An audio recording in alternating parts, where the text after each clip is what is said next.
I want to start off this conversation with what teams do we know are going to be in the market for a quarterback? We know the top ones. We know that the Panthers moved up for a reason. We can assume that the Colts are probably going to be one of those teams drafting a Right. quarterback based on what Ballard has said in some of these press conferences. The Texans seem to be a bit of a foregone conclusion, but not a guarantee. But where the question mark comes into play, Matt, is outside of those confirmed three teams, who's the fourth? Who is the fourth vying for the fourth quarterback in the top 10? It's the Raiders, it's the Falcons, maybe the Lions. What do you think? Who do you think are some of the teams that we should pay attention to that maybe aren't so obvious? Yeah, I think the Raiders, there's just a weird feeling that I get from them when I look at their roster, when I look at, Josh McDaniels' history as a head coach, right, as an offensive coordinator. I don't really get the feeling that they're going to be in the field for one of these top picks as far as quarterback go. So they're a team that I feel like relies a little bit more heavily on experienced quarterbacks. They got Jimmy Garoppolo. They have Brian Hoyer. He's got that New England vibe surrounding him in Las Vegas. So I think they'll go elsewhere with their team needs for right now. A team that strikes me as interesting is definitely the Falcons. Falcons with Desmond Ridder. Not sure if that experiment went exactly the way that they wanted it to this past season. And they signed Tyler Heineke, a good veteran, tough, hard-nosed football player that Arthur Smith, I think, will really enjoy having him in that quarterback room. The question I now leave is that, are they a team that will make a push here for one of these QBs? We've discussed in past episodes when we were all together, you and Ryan and I, the potential of a Hendon Hooker or a Will Levis being drafted to Atlanta because their style of play fits what Atlanta wants to do. They want to run the ball extremely well. They want to pass the ball vertically down the field aggressively when they do. So that would be an interesting take. The other team that I think is really kind of a dark horse in the running is potentially the Lions, but also to the Tennessee Titans. I think the Tennessee Titans are in a little bit of a gray area right now with Ryan Tannehill. I don't think the situation last year with Malik Willis went the way that they wanted to, especially bringing Josh Jacobs off the streets to play in replacement of him. So they could be a team that I see being a player in the quarterback market more so than we think. Yeah, I like the Titans being brought up because I think that the go-to ones seem to be the Falcons and the Raiders. But if we peel back the curtain, I really think that there will be an unexpected outcome, like just a really random team that might trade in to go get one of these quarterbacks, especially maybe to that third spot. Is it somebody like the Tennessee Titans? I would also argue maybe the Washington Commanders are in a spot where they can pull all the picks together and maybe maybe it's a last-ditch move before the team is sold to make it a little bit more valuable to have a young quarterback at the helm. And then the last one I'd throw in there, Matt, too, is the Tampa Bay Buccaneers. Are they fully satisfied with, one, Baker Mayfield, and then two, are they comfortable waiting and hoping that Hendon Hooker is on the board? I believe they're picking at 19. Are they willing to wait that long for him to be available? And I don't know if that's a guarantee, and it might be a little bit risky for them to make that assumption. And if hypothetically, maybe they really like Will Levis and they want to move up to 7 or 8 or even 6 to just secure a little bit of a future outlook at that quarterback position. Right. The other interesting team I think that could be a player in this market is the Minnesota Vikings. With their situation with Kirk Cousins, I mean, maybe they're going to be in the field here if one of these guys, for whatever reason, drops later in the round than they think. If there's a really good football player like a Hendon Hooker still available, do they pass up a player like that potentially can be the next, franchise quarterback for them? So they also could be a player. It's really going to be interesting. Of course, with a lot of the mock drafts, we have, and some of them, QBs 1 through 5 going. And I feel like with the mock drafts and just kind of how the media builds it up, it seems to never really play out that way ever. No. So I do think it's going to be a little bit more turbulent for some of these quarterbacks in their situations. I really would be shocked if it was 1, 2, 3, 4 like some mock drafts have had in the past. But we'll see how it plays out, and that's why it's great drama. Yeah, certainly a lot of drama. And what factors into that are the teams picking in the top 10 that Yeah. have other positions of need. And on top of that, Right. maybe are desperate to fill some of those needs. So some of the teams that fit that description that we're talking about here, Matt, the first one in my eyes being the Arizona Cardinals. And the way that I look at their situation, they've got a lot of holes on the defensive side of the football. I think you could go a number of different directions with them taking a defensive tackle if they stay at third. Do they go with Will Anderson? Is this Tyree Wilson? Is this Right. maybe Jalen Carter and they're willing to take that risk? I just see that the Cardinals are a team that needs to address the defensive side of the football. But most importantly, they're probably going to trade out. I don't see a circumstance where they don't aggressively pursue some type of a trade partner to benefit from this market of at least what we're perceiving as a hot market for quarterbacks. Yeah. And it definitely seems as we get closer to the draft that the momentum of a trade out is building each and every day. And it seems to be more obvious too. It's not one of those, they're trying to be sneaky about it. It's going to happen, it seems like. The Cardinals, though, you're right. They don't need one position. They need basically everything. So it really is going to be just an interesting dynamic as far as what their first approach is. I tend to stay on the defensive side of the football when I think about it too, like yourself. I do see someone as like a Tyree Wilson being someone that would be really interesting if they are picking from number 3 in that position. Because I do think that he is a game changer. I do think that he's the best rush end available. And I think when you're playing in that conference, you got to be able to rush the passer and be aggressive and make game-changing plays. And I think he's that kind of guy that can do that for them. Yeah, and again, I think just the main thing here with the Cardinals is like they're obviously not taking a quarterback. And their most fleshed out side of their roster because of Cliff Kingsbury being there. And his focus was they drafted a lot of receivers. They have a lot of really talented receivers. And like I look at the back end guys like Rondell Moore was a second round pick and he's an explosive guy out of Purdue. And then they've still got DeAndre Hopkins if he remains an Arizona Cardinal. There was this heavy emphasis on running back, this heavy emphasis on receiver. You could make the argument, I would also throw in there, Matt, maybe they decide that they want to bolster their offensive line a little bit. That's the only other position I could see realistically them addressing here in the top 10. Yeah, I definitely see more of like a trench approach to them. That's where I even get interested too with them and the Texans too, with DeMeco Ryans and Nick Caserio, their first imprint on their new football team, their new look football team. I see these teams attacking the trenches pretty aggressively just because of these coaches' experience in the past of being successful. Most of their experience in the past of being successful has been super tough and athletic on the offensive and defensive lines and having depth at those positions. So that's where I find, those teams really putting an emphasis on that as much as they possibly can.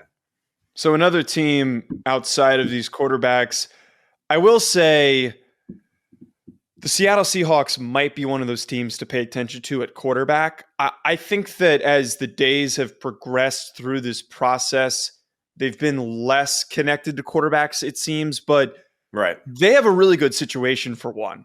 I really think that it's worth paying attention to because you've got Geno, who's on a 3-year deal now, I believe. It's a shorter deal. He's getting his money, which is fantastic. But at the same time, he's on the older side. And so he's got that cushion of those three or so years. They can draft somebody like a Will Levis or an Anthony Richardson that's not ready to play, let them sit for 2, compete for the starting job in year 3, if that's the direction that they want to go. So I think that's an interesting angle here that maybe isn't talked about as much, but is still on the table. I know one thing, those guys will be shocked when they go to practice with Geno and realize how good dude really is in person. So if they do get drafted by the Seattle Seahawks, man, like just be ready. Geno isn't what the media has portrayed him to be in the past. Dude is a baller. Finally got to show it this year, which was great. And really for the Seattle Seahawks, I think they're in a great position too, like the Cardinals, that maybe they are going to get a little bit more of like a New England Patriots style here in the draft. They have pick number 5 and pick number 20. Are they a team that trades out of the first round to get or accumulate more trades either for later in this draft or for next year's draft? Because right now I think they're another team that I think needs a little bit more of just a depth to their football team, more game changers. I think they got a lot of good blue chip type of football players, but they don't have any elite game changing football players right now. So they're a team that I think will be a little bit more aggressive, getting back to their roots, staying on the defensive side of the football, right? But then again, bolstering just their strength as a football team, adding speed and strength, I think is an important thing for Pete Carroll and that staff. And that's where I feel like they're a team that will just kind of can play into really a bunch of different things. I mean, they can go with the Miles Murphy. They can go with Jack Campbell at linebacker, replacing that. You know, they just signed back Bobby Wagner. So it's like it could be one of those things where they're building back into just a little bit of their old mantra that they've had in the past. I mean, even like Joey Porter, Deontay Banks. I mean, all those players I think would be interesting picks for them because they are they want to be tough. They want to make sure that they play good pass defense. They want to get after the passer, make plays. So that's something that I think will be a big factor for them going forward is accumulating picks. I 1000% agree on that sentiment that you have right there is that, and like, I know that for a listener, it might seem vague to say like, oh, they just need to add more depth. They need to add more players. But the reality of the Seahawks, you're 100% right. You look at the roster, the way that it's structured, you've got a bunch of nice young pieces, but you don't have a lot of elite athletes on the defensive side of the football. Not a lot of big names. I know Tariq Woolen was fantastic this past year, but it's a bit of a who's who at times. And I think that for this team that made the playoffs and was just like a step behind being able to win that playoff game that they had against the 49ers, the way that you get better is, to your point, acquiring more picks, making a selection later on in the first round, and then having some of those second round picks to go and get a Jack Campbell who fits their scheme perfectly, a bigger, bulkier linebacker, or if it is a Miles Murphy, and then a Deontay Banks is somebody you brought up, a Joey Porter, who would make sense later on in the first round. And I would also, the other thing too, the Seattle Seahawks have to be praying that the Cardinals can't find a trade partner. If they are in a situation where the Cardinals don't trade back and they're just like, I don't really feel what we're getting here, they are lucking out. They hit the lottery because they're then the next most likely team for somebody to trade up for a quarterback for. Because after the Colts pick, it's going to be a mad rush for that 5 spot to get the last remaining quarterback. And if somebody wants to wait and take that risk, they might miss out.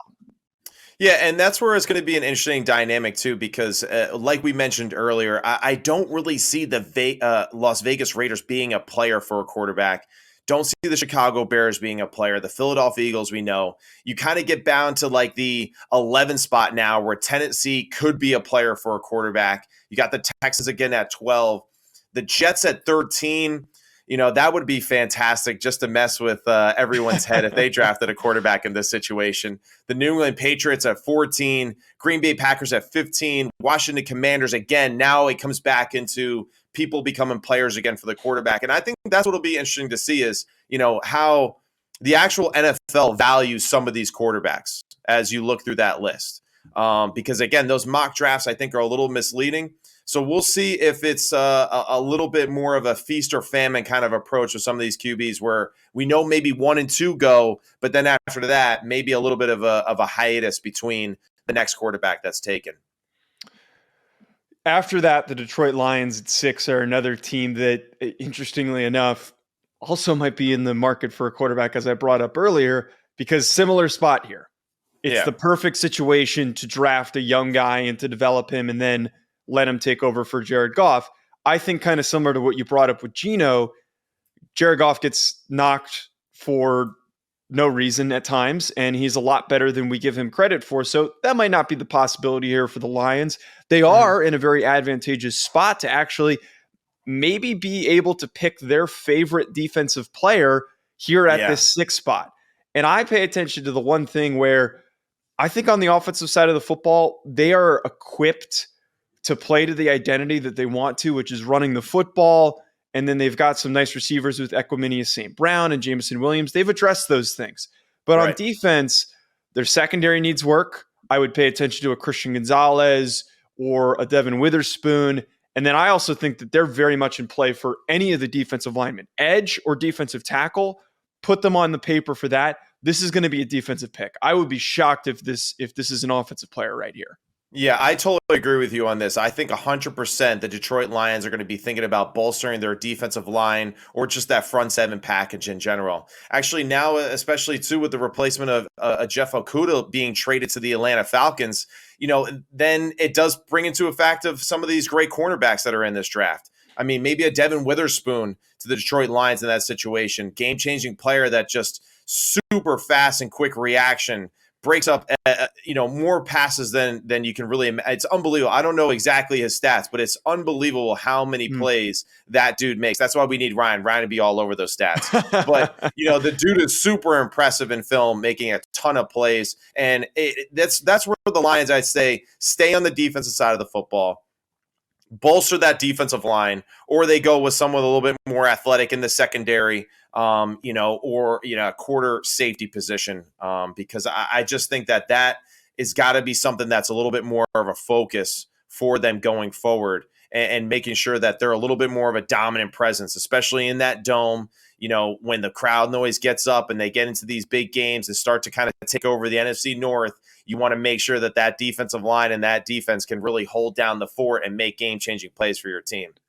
Now, if we did throw out an offensive player, even by the way, I have to say one of the funniest things on Twitter that I've noticed in the draft discussion, if you mention any offensive players for the Lions, there's like a meltdown that happens with Lions fans. I thought that Lions fans were some of the calmest, nicest people, but apparently the impatience of them not winning has caught up to them at this point. Right. But if you were to pick an offensive player, I'm going to throw out, I think that Michael Mayer makes the most sense if they did, because again, they've got running back figured out. Their offensive line is very underrated. It's one of the best in the NFL. Their receivers are great, but they don't have a tight end right now. Ryan could tell you who the starting tight end is. I can't. It's nobody good. So they could be in a spot. Slow down, bro. Slow down. To take Michael Mayer, though. I would be shocked, right, if they were to take Michael Mayer at number 6.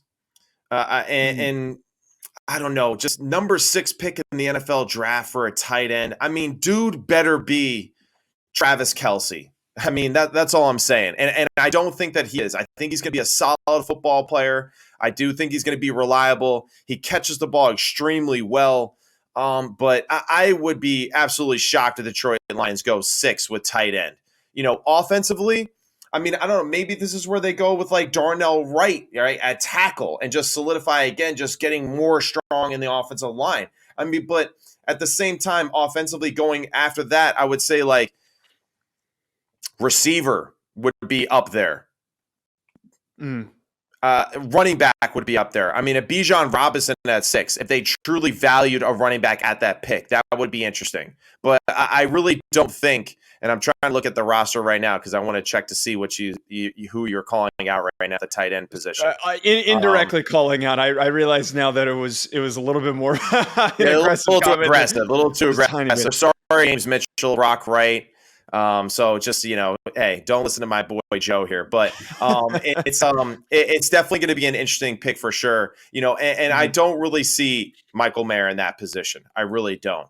And I know that people are high on him in the draft, and I know that he's been extremely productive at Notre Dame, but I see a little bit more of a pick where maybe they go receiver again. I mean, maybe this is some place where they take one of the higher level receivers available, or they just stick to what they need right now with the defensive side of the football, I think. I mean, there's a lot of good football players. I mean, is this where Jalen Carter goes, at this pick? I mean, Absolutely. Putting Jalen Carter and Aiden Hutchinson on the same defensive line in obvious pass rush situations. I mean, those guys on the same side of the football would be an unbelievable tandem. And I think that's a little bit more of the approach that the Detroit Lions want to take with their football team.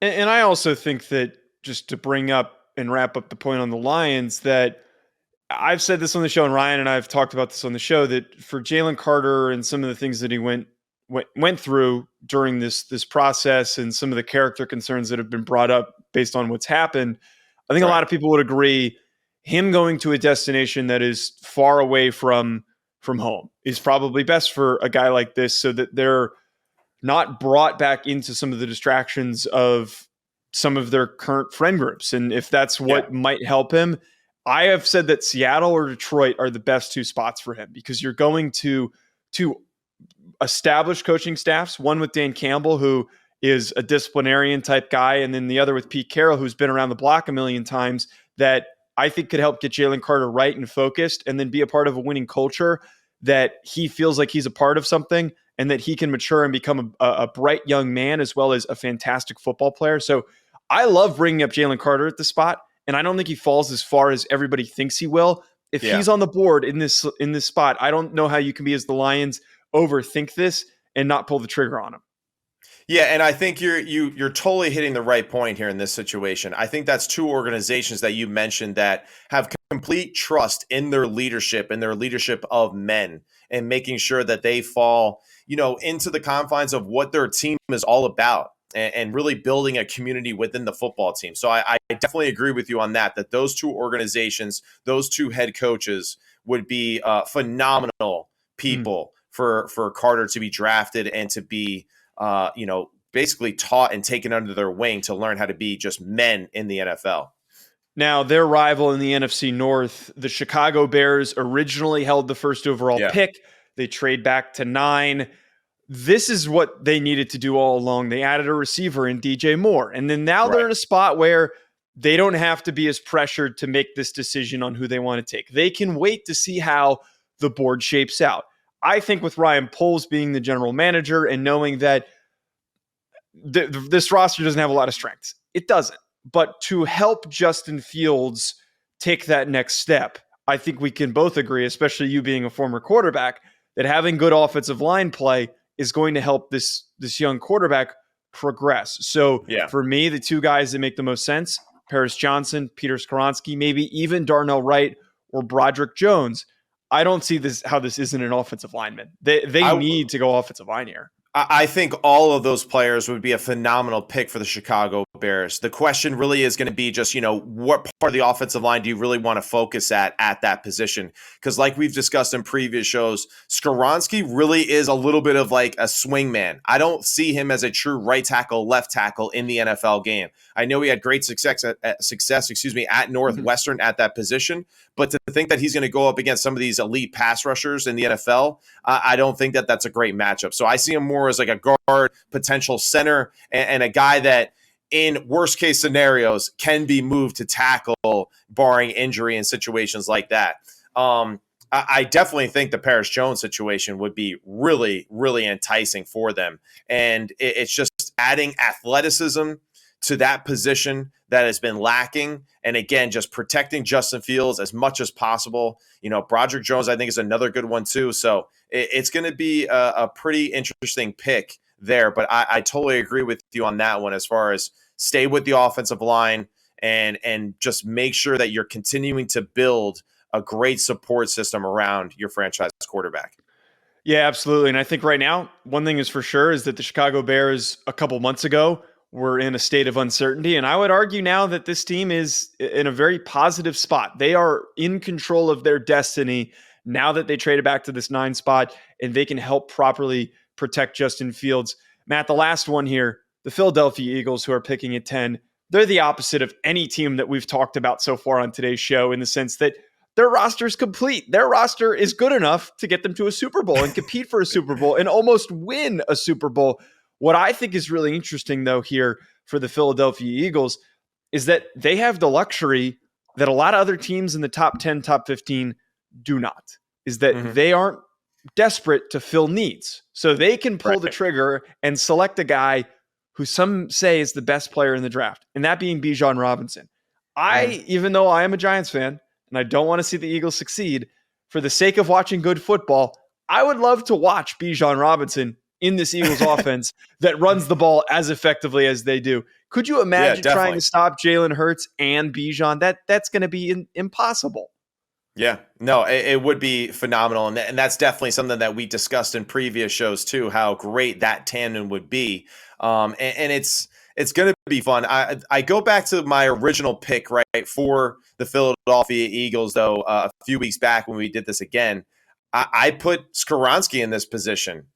I thought that this would be a perfect Mm. addition to their offensive line, allowing him to learn under one of the greatest centers the game has ever seen in Kelsey, and allowing him to kind of, build into the position of guard or center for a team that, eventually, at least on the interior part, is going to need to start replacing, some of their veteran players. So I think Skoronski would be an interesting pick here for sure. Athletically, though, I don't know. I mean, skill-wise, offensively, you're loaded. To be, to add Bijan Robinson to it, Ooh. never a bad thing. Never a bad thing. But this is where I also see maybe corner being a Yeah. factor. Corner, safety, I feel like could be an interesting pick for them too, if they value someone that highly. I mean, again, this is where I think like the Joey Porters and the Devin Witherspoons of the world, maybe they get into this situation. Or do they go with like a Lucas Van Ness and just say, Evan, we're Mm. just going to make our defensive line even more badass and get younger at that position too? So that's where I find the Eagles having the flexibility to kind of do a little bit of everything in those picks. I also think they have the luxury Yeah, of taking somebody like Kalijah Cansey, because the thing with Kalijah right. Cansey, and we were talking a little bit about him off air, that he's a smaller guy, but he is so hard to stop on pass rush downs because he's so low to the ground, he's Yeah. so strong, and he's so quick. And a guy like that who's playing a 3 technique needs to be in one-on-one situations. And the way that this Eagles defensive line is built is you've got a lot of big bodies that take up space. I mean, they drafted Jordan Davis to Mhm. divert attention away. So you could throw Kalijah Cansey into the mix, and he doesn't need to be the primary guy. There doesn't need to Right. be immense pressure on him to make plays every single down. And Right. instead, you've got all these other heads, and you can rotate Kalijah into the mix and be creative with his usage. So I also would say that they're a team that is in that spot where you can deploy Kalijah Cansey, and he could start off his career very, very well because he is not solely being focused on by opposing offensive lines. Yeah, that I love that take a lot. I just continue to keep going back though to the safety corner, Mm. potentially linebacker position for the Eagles at this situation. I mean, offensive line, I think it would be someone like a Skoronski, right? Someone that's on the interior part of the offensive line. But, it's when I think about their football team, I always seem to kind of keep going back to the defensive side of the football and just adding depth to that side as much as possible. I mean, Chancey would be awesome for sure. I mean, is this where someone like Nolan Smith, right? Or even if Jalen Yeah. Carter slips to number 10, is that another player like you mentioned with the Detroit Lions? Can they pass up a player like that? And really just kind of play with just having extra athletic football players around and being super dynamic with how you can call plays, on both sides of the football. But defense is definitely, I think, going to be where it's at. Yeah, Howie Roseman, man, is running laps around some of these general managers with the picks that he's able to have as early as they're picking and being a team that played in the Super Bowl.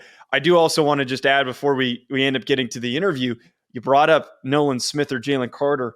Those are also both luxury picks that if you throw them into the mix, man, that whole group is going to be really scary. It is going to be hard to stop because you have so many great, fantastic athletes on that defensive line.